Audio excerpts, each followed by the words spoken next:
नमस्कार, आपका बहुत-बहुत स्वागत है हमारे चैनल द फार्मा कोर्स 2.0 पे। तो हम पढ़ रहे थे कम्युनिटी फार्मेसी एंड मैनेजमेंट का चैप्टर नंबर 8 जो कि है ओवर द काउंटर मेडिकेशन। इस चैप्टर के कुछ टॉपिक हमने लास्ट लेक्चर्स में कवर कर लिए हैं। अगर आपने वो लेक्चर्स नहीं देखे होंगे तो आप हमारे चैनल पर जाकर देख सकते हैं। तो आज के लेक्चर में हम पढ़ने वाले हैं कुछ माइनर अलाइनमेंट्स के बारे में। हमने कुछ जो माइनर अलाइनमेंट्स है जैसे कि पेन हो गया, कोल्ड हो गया, कफ हो गया, तो ये सारे जो माइनर अलाइनमेंट्स है, डायरिया, कॉन्स्टिपेशन जैसे माइनर अलाइनमेंट्स के बारे में लास्ट लेक्चर में देखा था। उनके रिलेटेड सेल्फ केयर एडवाइस देखी थी, उनके ट्रीटमेंट ऑप्शंस देखे थे और साथ में कौन से ऐसे कंडीशंस में जनरल फिजिशियन से कांटेक्ट करने की ज़रूरत होती है, ये सारी चीज़ें देखी थी। तो आज के लेक्चर में हम उसी तरीके के कुछ माइनर अलाइनमेंट्स के बारे में देखेंगे, जिसमें हम सबसे पहले देखेंगे वोमिटिंग के बारे में। वोमिटिंग इस कंडीशन में किस तरीके से सेल्फ केयर करनी है, ट्रीटमेंट ऑप्शंस क्या होते हैं, ये सारी चीज़ें हम यहाँ पर देखेंगे। Vomiting is a oral eviction of gastrointestinal contents due to contraction of gut and muscles of abdominal walls. तो वोमिटिंग क्या है? ये ओरल इविक्शन है। ओरल इविक्शन मतलब हमारे माउथ से, हमारे ओरल रूट से जो भी चीज़ बाहर आती है, तो ओरल इविक्शन, बाहर निकल रही है कोई चीज़, तो ओरल इविक्शन हो रहा है किसका? Of gastrointestinal content. जो गैस्ट्रोइंटेस्टाइनल कंटेंट है उसका ओरल इविक्शन हो रहा है किसकी वजह से? Due to contraction of gut.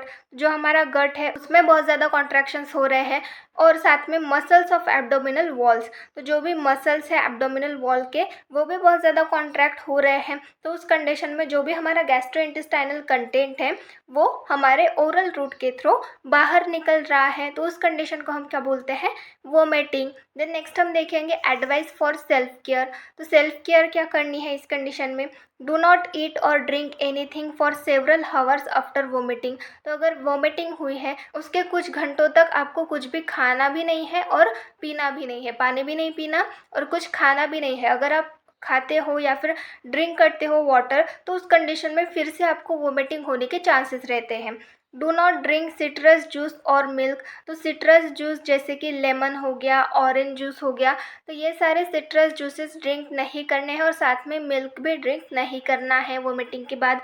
When patient can tolerate clear liquid for several hours without vomiting, then he can eat small amount of food। अगर पेशेंट जो है वो टॉलरेट कर रहा है क्लियर लिक्विड, जैसे कि वाटर हो गया, क्लियर लिक्विड में हम वाटर ले सकते हैं, तो वाटर को वो टॉलरेट कर रहा है, वाटर लेने के बाद उसको वोमिटिंग नहीं हो रही है और बहुत घंटे तक अगर वो टॉलरेट कर रहा है बिना वोमिटिंग किए, तो उस कंडीशन में वो स्मॉल अमाउंट में फूड ले सकता है।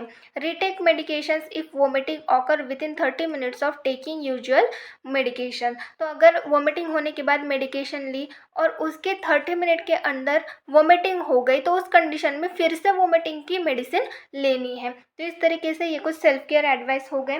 देन नेक्स्ट हम देखेंगे ट्रीटमेंट ऑप्शंस। इसके रिगार्डिंग, वोमिटिंग के रिगार्डिंग ट्रीटमेंट ऑप्शंस देखेंगे तो सबसे पहला है bismuth subsalicylate. This medicine may help to treat some type of nausea and vomiting. Bismuth subsalicylate ये एक मेडिसिन होती है जो कि नोजिया और वोमिटिंग इस कंडीशन को ट्रीट करती है।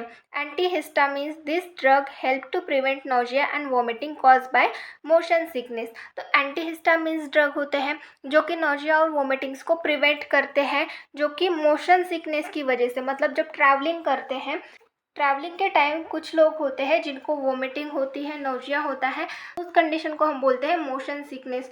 तो ऐसे मोशन सिकनेस की वजह से अगर नोजिया और वोमिटिंग हो रहे हैं तो जो एंटीहिस्टामिन्स होते हैं वो लिए जाते हैं, ये प्रिवेंट करते हैं नोजिया और वोमिटिंग को। देन नेक्स्ट हम देखेंगे advice patient to contact their GP. तो पेशेंट को एडवाइस किस कंडीशन में हम कर सकते हैं कि उनको जनरल फिजिशियन से कांटेक्ट करना है। सबसे पहली है व्हेन सिम्टम्स आर परसिस्टेंट। तो सिम्टम बहुत ज़्यादा परसिस्टेंट है, बार बार वोमिटिंग हो रही है, तो उस कंडीशन में जनरल फिजिशियन से कांटेक्ट करना चाहिए। Patient is suffering persistent vomiting, बहुत ज़्यादा वोमिटिंग हो रही है, तो उस कंडीशन में कांटेक्ट कर सकते हैं। Where there is adverse drug reaction is suspected. अगर कोई एडवर्स ड्रग रिएक्शन दिख रही है, आपने मेडिसिन ली वोमिटिंग की और कुछ अलग ही रिएक्शंस दिख रहे हैं मेडिसिन के, तो उस कंडीशन में जनरल फिजिशियन से कांटेक्ट करना चाहिए। तो ये कुछ सेल्फ केयर एडवाइस होते हैं वोमिटिंग के रिलेटेड। देन नेक्स्ट हम देखेंगे फीवर। फीवर के रिलेटेड कुछ सेल्फ केयर एडवाइस के बारे में यहाँ पर हम देखेंगे। Fever is a temporary increase in body temperature.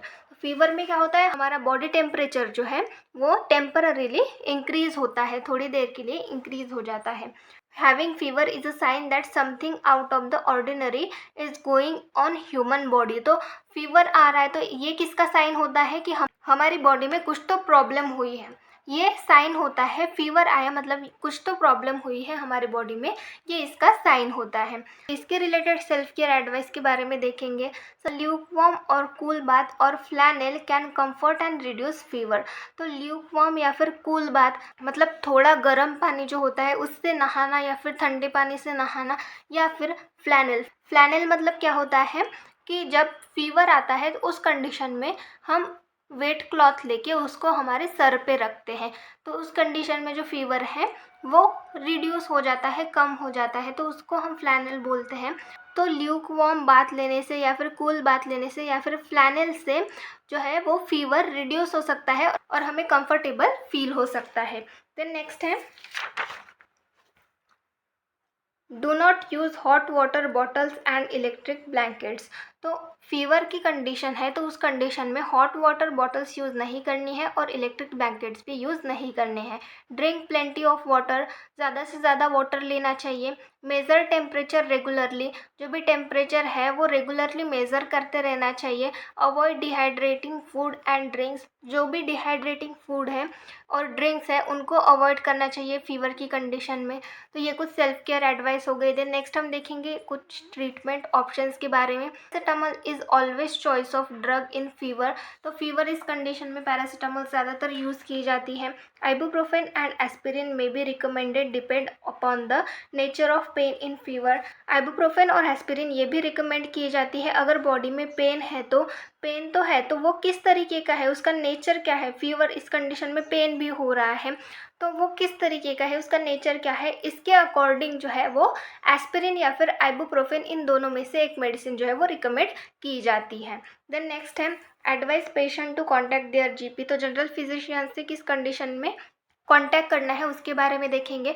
सबसे पहला है, वेयर सिम्टम्स आर परसिस्टेंट। तो परसिस्टेंट सिम्टम्स है, बहुत ज़्यादा सिम्टम्स हैं तो उस कंडीशन में जनरल फिजिशियन से कॉन्टैक्ट कर सकते हैं। देन नेक्स्ट है, पेशेंट हैव हाई फीवर, बहुत ज़्यादा फीवर है पेशेंट को तो उस कंडीशन में जनरल फिजिशियन से कॉन्टैक्ट कर सकते हैं। देन नेक्स्ट है, where an adverse drug reaction it's suspected. तो अगर मेडिसिन ली है पर उसकी कोई एडवर्स रिएक्शन दिख रही है तो उस कंडीशन में डॉक्टर से कांटेक्ट कर सकते हैं। तो ये कुछ सेल्फ केयर एडवाइस हो गई फीवर के रिलेटेड। देन नेक्स्ट है सॉर थ्रोट।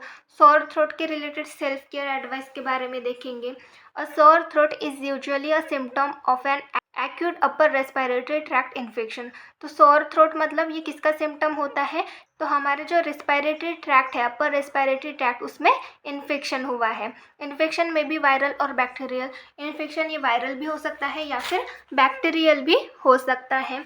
देन नेक्स्ट हम देखेंगे एडवाइस फॉर सेल्फ केयर।